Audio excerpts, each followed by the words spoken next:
Even after aviation pioneers solved the problem of keeping an airplane under control in the clouds, they were still wrestling with how to navigate without seeing the ground.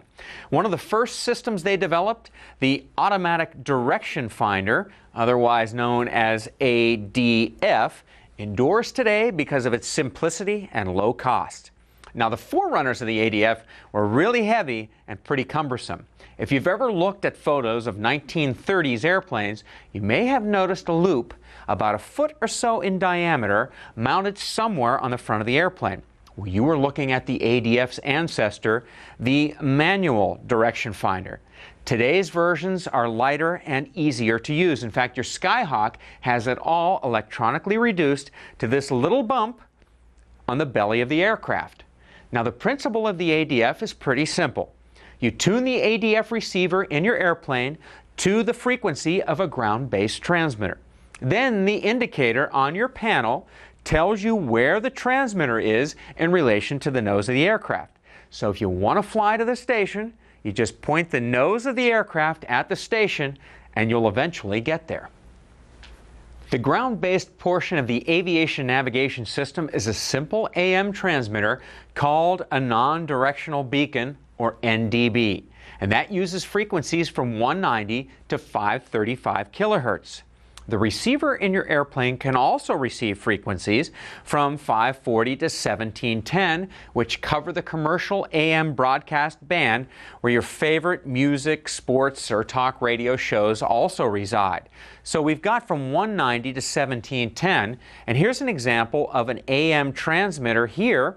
KFI, AM 640, and BS up here stands for broadcast station. So you could locate that transmitter with your ADF receiver. Both categories of transmitters are called non-directional since they broadcast the same signal equally in all directions. It's the ADF's job to figure out where the beacon or station is. To help you use them, aviation NDBs are shown on your charts like this. Now notice the NDB station is listed with its Morse code identifier, much the same as a VOR station.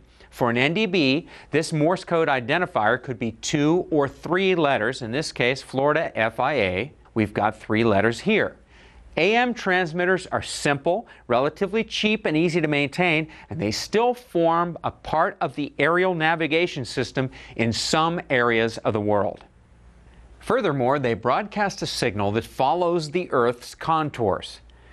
Unlike the line-of-sight VOR, with a powerful AM transmitter, you can often receive signals on the opposite side of a mountain range. Now, the bad news is that the signals in this band are subject to all sorts of bending and distortion, particularly in bad weather when you need them the most. Worse, the ADF will cheerfully direct you to the nearest thunderstorm without a hint of remorse. Have you ever seen a contrite ADF? I don't think so. Now, you might think that it's bad enough to have your ADF needle disturbed by lightning, precipitation static, and terrain, but increased reception distances at night also make ADF navigation vulnerable to interference from distant stations.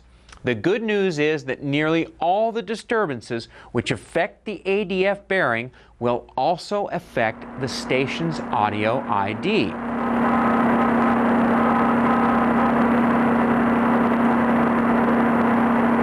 So if your ADF needle is erratic, or if you hear voice, music, erroneous identification, heavy static, or anything you're not expecting, don't use that NDB for navigation.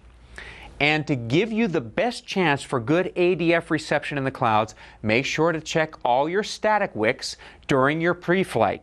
None of them should be missing, and all of them should be in good shape. Those static wicks are there to reduce precipitation static in your radios by providing a path for excess electrical charge to leave the airplane. Not all NDBs radiate the same power, so the distance at which you can receive them varies. For instance, HH class NDBs have a range of more than 75 nautical miles, while H class NDBs have a reception range of 50 nautical miles. and MH facilities have a reception range of 25 nautical miles. Then there are compass locators, which are low-power transmitters used in conjunction with some ILS installations.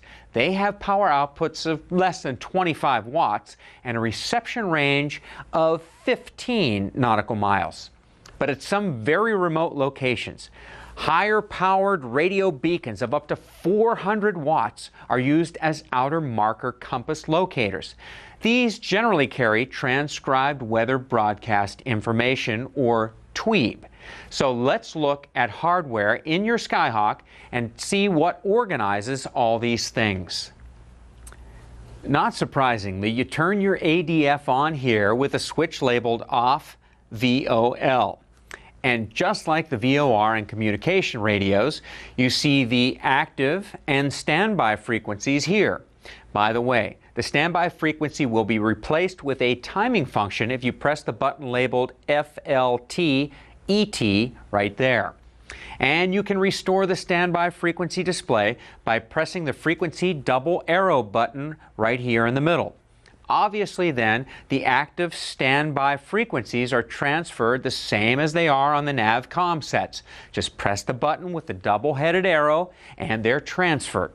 Again, like the NavComs, the frequencies are set with the double knobs on the right. Pull the small knob out to set the 1s, then push it in to set the 10s, and the large knob sets the 100s, and you can set the range from 200 to 1799. It's always a good idea to make sure you understand all the controls on any electronic device. Now, having said that, I have to admit, my VCR at home has been flashing 12 for the last 4 years. But hey, I don't fly my VCR. This is important. So let's talk about the 5 buttons across the bottom of the faceplate. We'll start with the 2 buttons here on the right, which control a very useful timer built right into your ADF. When you turn on your ADF, a clock begins to run, even if you don't see it in the display. This clock includes a stopwatch feature which keeps track of what is called elapsed time, and this can be very handy for timing approaches or the time between fixes. You reset the elapsed time with this button here on the right. The second button on the right, labeled Flight Time Slant Elapsed Time, controls what you will see on this right-hand numeric display. You'll either see a time or a standby frequency here. When you first turn on the ADF, you see the flight time, that's the running time since power on. Push this button again, and you'll see the elapsed time here. Both of these times continue to run regardless of what you see in the display. If you repeatedly push on this button, it only toggles between the 2 times. When a time is shown in the right-hand display, a frequency control knob on the side here sets the active frequency instead of your standby frequency. To get the standby frequency display back, you press on the frequency control button here in the center of the group. Now, since you already know all about the frequency button, let's skip to the far left of the row where you will find out about the ADF button.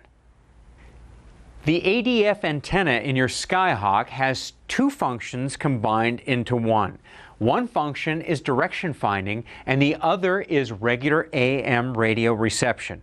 When the direction finding antenna does its job, it's sometimes hard to hear the station identification signals. If you push the ADF button to the ANT or antenna position, you'll get a much clearer signal to confirm your station identification. But in the ANT position, the ADF needle no longer points to the station. It parks at the 090 degree relative bearing. To avoid confusion, the letters ANT or ADF appear just to the left of the active frequency on the panel, depending upon the position of this button. Now, the other button we need to discuss is somewhat mysteriously labeled BFO.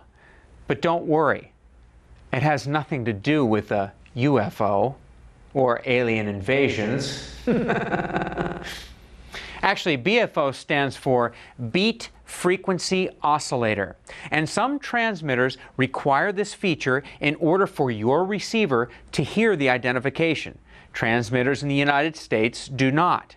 However, if you hear an obnoxious noise when you're trying to listen for the NDB ID and the automatic direction finder doesn't seem to find anything, let alone a direction, check the BFO button. It probably got bumped by mistake.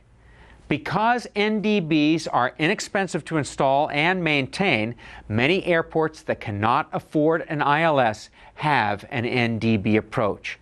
This means, as old a concept as ADF is, it can still be your ticket to an IFR approach even at remote airports.